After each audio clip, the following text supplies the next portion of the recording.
Tamsin lived at the top of the tallest building in the city. From her windows, people looked tiny, running after money, always busy.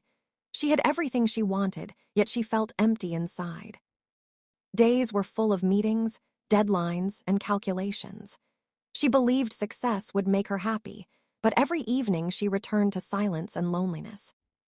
One cold day, while looking down from her window, she saw something strange, a small garden at the bottom of her tower.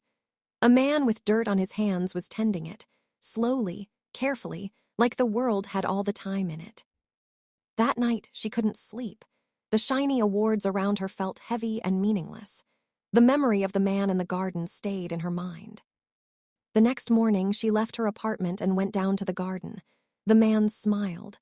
"Life is like a seed," he said. "You can't rush it or buy it. You can only care for it and watch it grow." Tamsin knelt and helped him. She got dirt on her hands, her back ached, and the sun warmed her face. Slowly, she felt her chest stop racing. She felt alive. Days passed.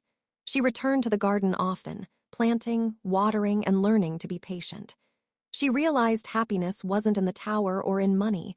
It was in giving attention and care, even to small things. One day, the man didn't come. She worried the garden would fail without him, but it thrived anyway. Then she understood. The lesson wasn't in following someone else. It was in trusting herself to do what mattered, quietly, every day. Tamsin returned to her apartment and her work, but she was different now. She still chased her goals, but she knew the real joy wasn't at the top. It was in the small acts of care, patience, and presence that made life meaningful. In that, she finally felt full.